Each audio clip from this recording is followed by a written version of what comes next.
everybody, and welcome back to the Hilltop Pillbox here in Abbotsford, British Columbia, Canada, and we are going to do an unboxing video.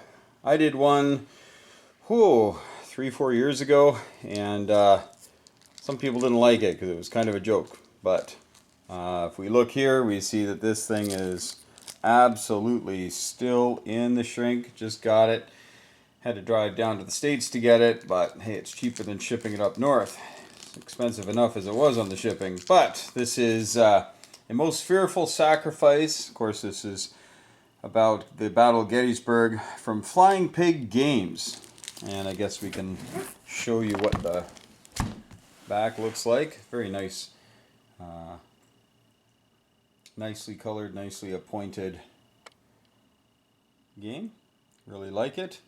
I think that's important. I think that's something that people have realized over the years is you gotta make the game look nice, right? So here we go. We're gonna unwrap this, and I haven't seen much about this game. It was a Kickstarter, and I didn't do the Kickstarter. I just bought the game when it was done. I haven't backed too much stuff on Kickstarter, but I know there's been some great stuff done. Somebody told me to start a Kickstarter for some of my things. I might do that someday, but I'd feel like a little bit of a hypocrite, so I'd like to help other people out. So this is more difficult with one hand than I thought it would be. So I'm using an actual camera, not a phone or a GoPro. That's what you need. You need a GoPro. All right, here we go. I'm gonna see if I can get this to work. Alright.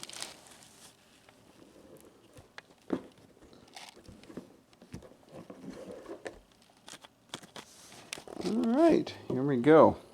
So, that was tough. Let's take a look here.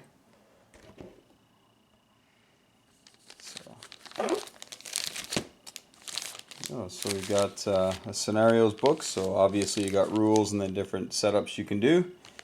Oh, this is a memorial card to Mr. Richard Neil Rick Barber. And look at that. That's a nice touch. It's a nice touch, a memorial. So in honor of, put that off to the side.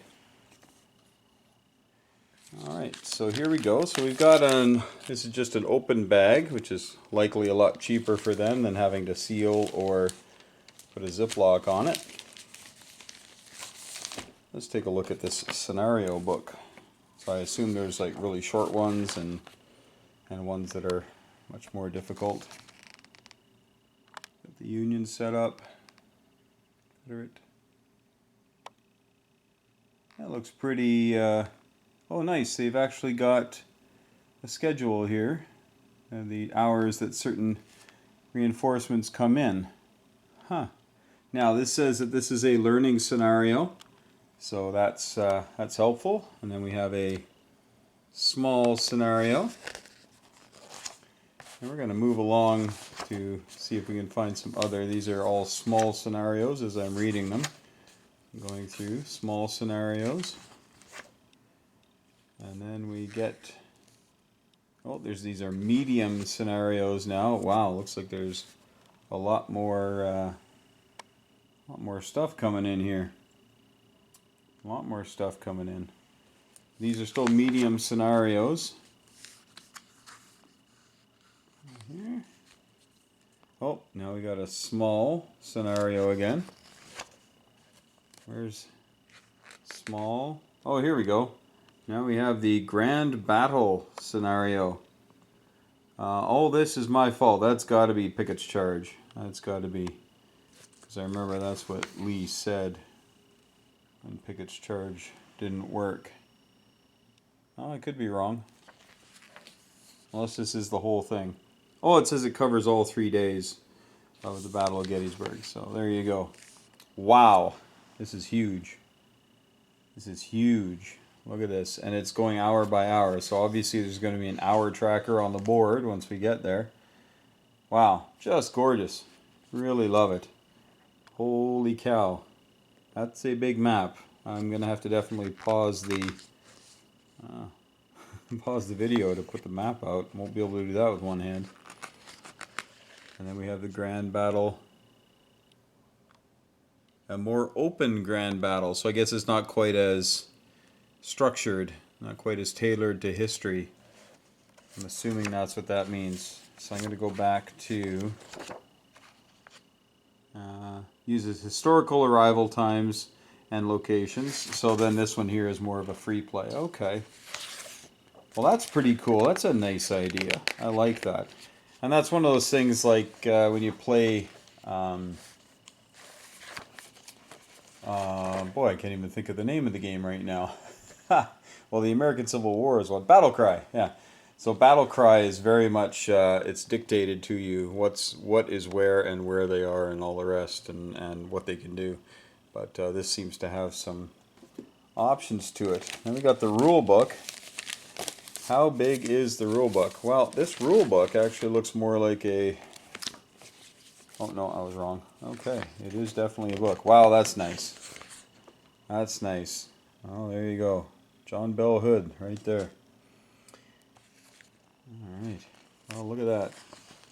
That's really nice. Looks like there's not going to be any doubt as to how the counters are meant to be identified and interpreted. So that's pretty cool. I'm liking that. Wow, what? Cool. Thought Japan was attacking there for a second. Don't think so, though. Obviously, I'm going to be learning a lot about things. I know that that was the battle flag of the Tennessee. But beyond that, I don't know much about these other flags that I'm seeing. So it'll be a great learning experience for me as well. But that nice full color rule book. Everything looks really good here. I like this. Nice little for instances, which is good. Nice. Makes it a lot easier. So for other game designers out there, yeah, do this. This is similar to the HBG games that I've had the pleasure of working on. Very nice. And it is a big rule book, but not the biggest I've ever had to work through. So 25,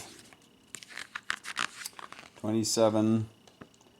So it looks like, 30 pages, but lots of pictures. So I'd say probably in the grand scheme of things, probably like 18 to 22 pages of actual instructions. I can handle that. All right.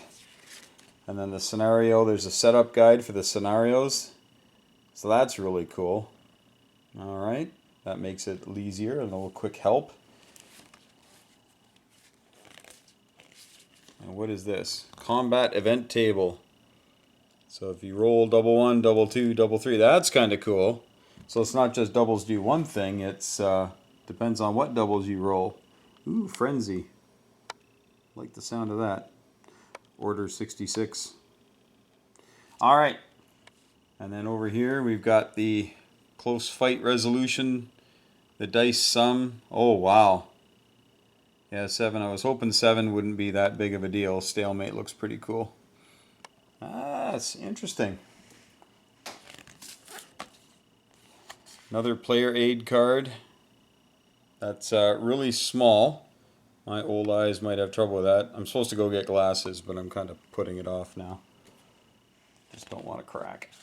But I guess I will at some point. Alright, so these are display tables, boards, I guess, that you would put in front of you, and you would have your different divisions laid out here. And then you got Army Reserve, Artillery, 1st Cavalry, Buford. We all know about Buford. Alright.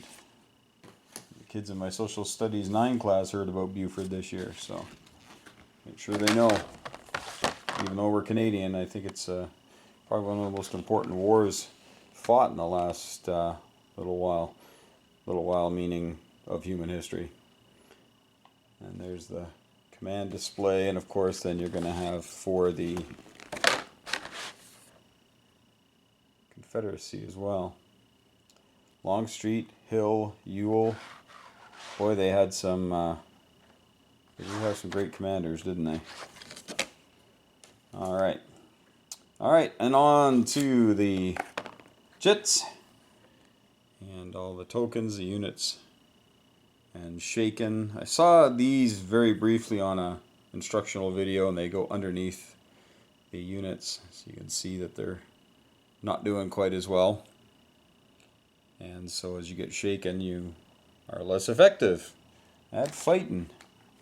It's all the Union, lots of Union stuff. Oh, there's a gap here. Oh, there they are. Off to the side, they fill out. Breastworks, Hasty Works. That's kind of cool. Hasty Works, just one dotted line or whatever, and then the breastworks you got two. So obviously a little bit more strongly defended hex. All right, put those in there. Oh, looks like we're still missing a couple more. It looks like these are coming out pretty easily, which is nice, because sometimes when you punch, sometimes they rip. That's fairly annoying. More Union Confederacy stuff again. It looks, generally speaking, I don't know how to play the game yet, but as I'm just taking glances here, it looks like the South has stronger numbers than a lot of the North. Oh, well, there's a couple of 9s. But I was looking up top, I saw 2s and 4s and things, but yeah. Guess I'll figure it out as we go. And there's a 13. That sounds strong. I don't know if it is, but it sounds strong. Alright. We got the cards. Order cards, I guess. And yeah. It looks like you can play cards on the other people, so on the other player.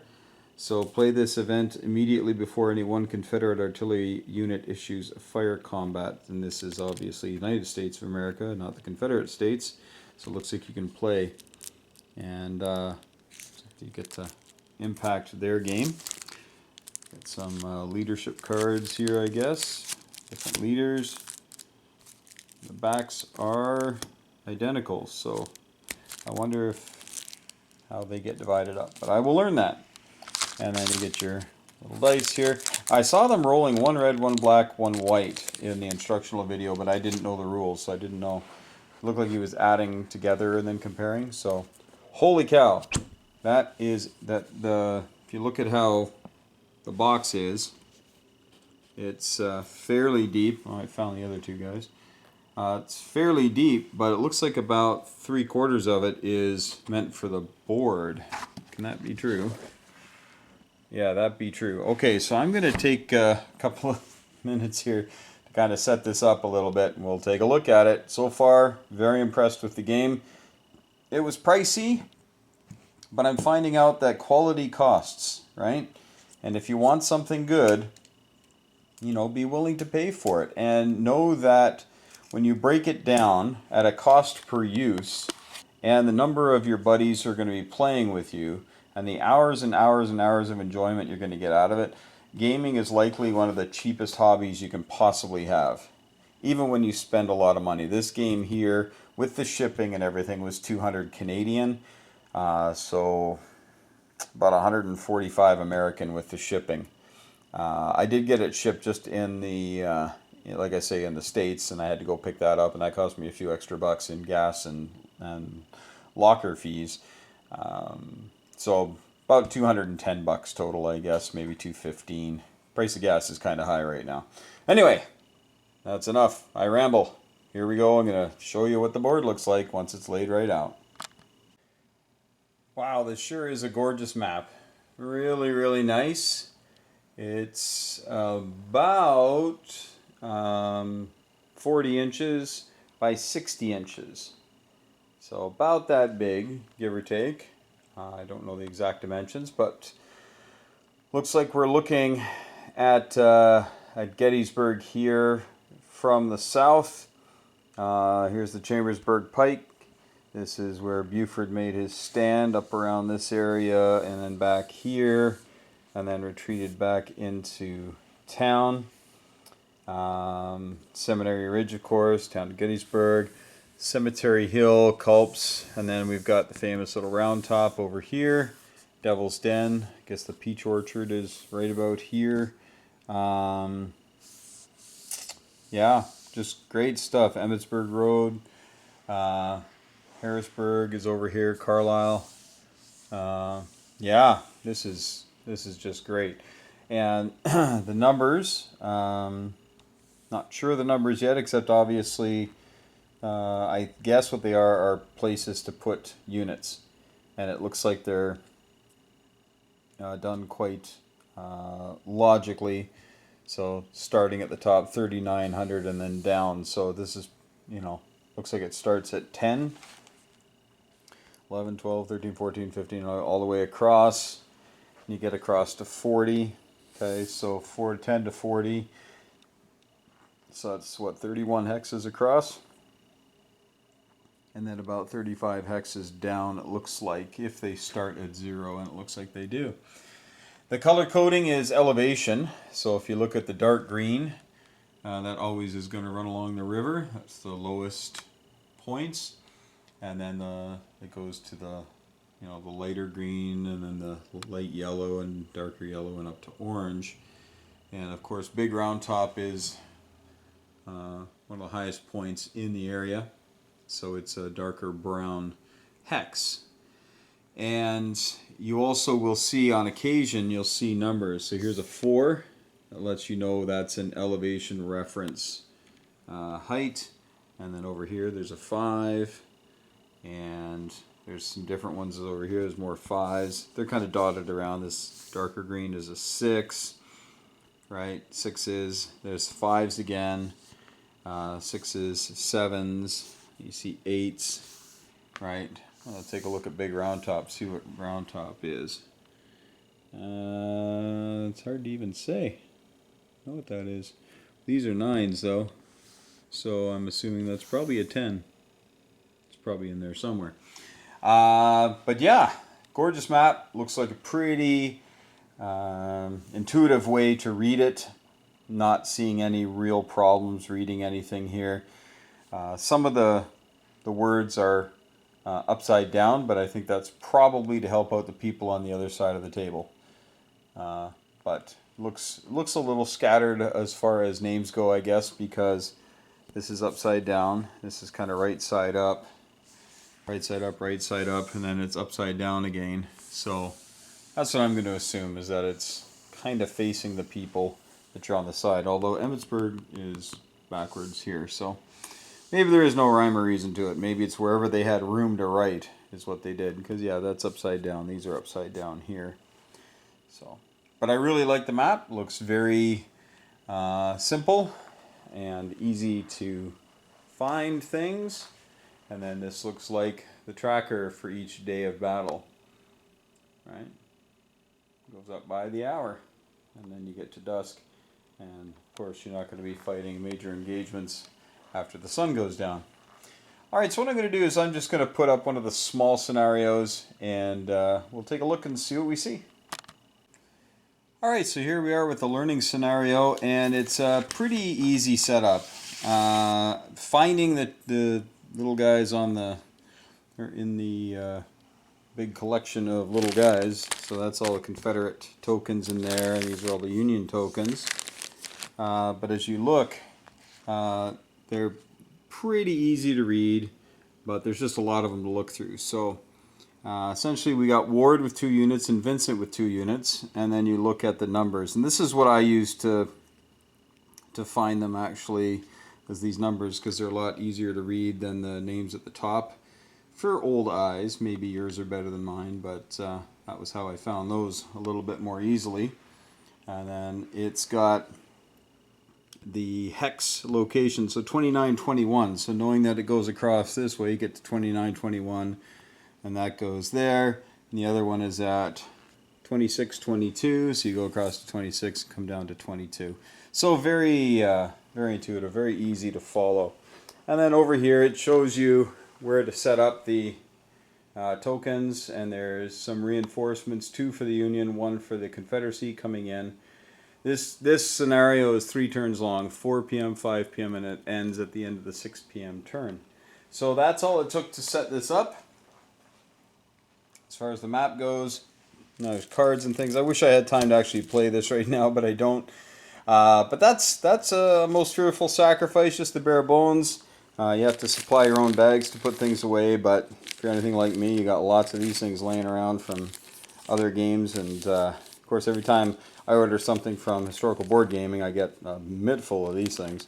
I've actually thrown out more than I care to remember, but they do come in handy. So there you go, folks. A most fearful sacrifice. I hope you enjoyed this unboxing video, and when I have a friend over at some point this summer, maybe we'll play around to this and we'll do a video of it, and we can learn a little bit more about the 3-day Battle of Gettysburg that really shaped how America went. I have seen some arguments that the South could have possibly won the Civil War. You know, had they won at Gettysburg, yeah, maybe, I don't know, but the odds were greatly against them winning from the very, very beginning, and they really punched above their weight because, as we know, the Union commanders were not the greatest, but as they got smarter as the war went on, the Confederacy, they started losing their commanders. They were getting injured, wounded, or killed. Stonewall Jackson, and then at this one here, I think Hood was out. Yeah, there was a few. Kemper they lost. Armitage. Can't think all of a sudden all the names. But anyway, a whole bunch of guys got wounded and killed from the South. Some of the great commanders that their men would have followed anywhere. And the new ones that came up weren't quite as accomplished.